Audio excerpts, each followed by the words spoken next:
Good morning. This is Pastor Jeff, and this is our daily lectionary readings for Thursday, January 11th, 2024. With it being Thursday, we change our psalm out, and we're also now looking forward to what's happening at church on this upcoming Sunday, not reflecting back.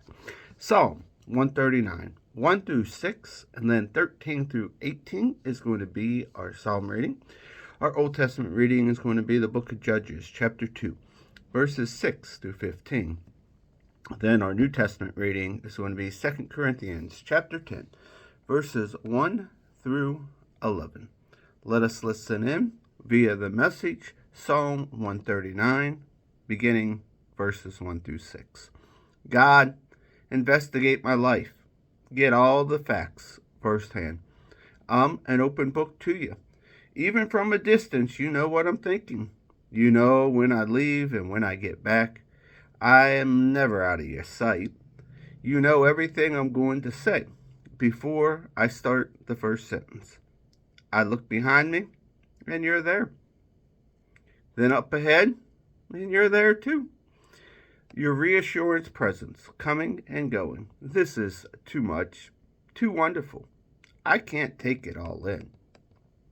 And then picking it up in verse 13. Oh, yes, you shaped me first inside, then out. You formed me in my mother's womb. I thank you, high God. You're breathtaking. Body and soul, I am marvelously made. I worship in adoration. What a creation. You know me inside and out. You know every bone in my body. You know exactly how I was made, bit by bit. How I was sculpted from nothing into something. Like an open book, you watched me grow from conception to birth. All the stages of my life were spread out before you. The days of my life all prepared before I'd even lived one day. Your thoughts, how rare, how beautiful. God, I'll never comprehend them. I couldn't even begin to count them, any more than I could count the sand of the sea. Oh, let me in. Rise in the morning and live always with you. And please, God, do away with wickedness for good. And you murderers out there, all the men and women who belittle you, God, infatuated with cheap God imitations. See how I hate those who hate you, God? See how I loathe all the godless arrogance? I hate it with pure, unadulterated hatred. Your enemies are my enemies. Our Old Testament reading comes from the book of Judges, chapter 2, verses 6 through 15. After Joshua had dismissed them, the people of Israel went off to claim their allotted territories and take possession of the land. The people worshiped God throughout the lifetime of Joshua and the time of the leaders who survived him. Leaders who had been in on all of God's great work that he had done for Israel. Then Joshua, son of Nun, the servant of God, died. He was 110 years old. They buried him in his allotted inheritance at Timnath Heres in the hills of Ephraim, north of Mount Gesh. Eventually, that entire generation died and was buried. Then another generation grew up and didn't know anything about God or the work that he had done for Israel.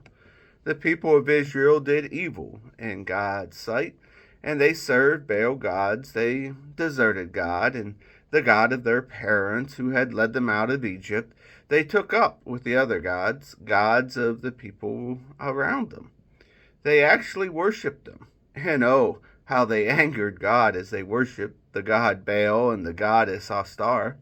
God's anger grew hot against Israel. He handed them off to plunderers who stripped them. He sold them cheap to the enemies on all sides. They were helpless before their enemies. Every time they walked out of the door, God was with them. But for evil, just as God had said, he had sworn he would do, they were in a bad way. Our New Testament reading, 2 Corinthians chapter 10, verses 1 through 11. And now, a personal but most urgent matter.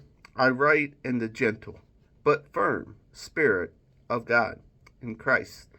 I hear that I have been painted as cringing and wishy-washy when I'm with you, but harsh and demanding when at safe distance writing letters. Please don't force me to take a hard line when I'm present with you. Don't think that I'll hesitate a single minute to stand up to those who say I'm unprincipled opportunist.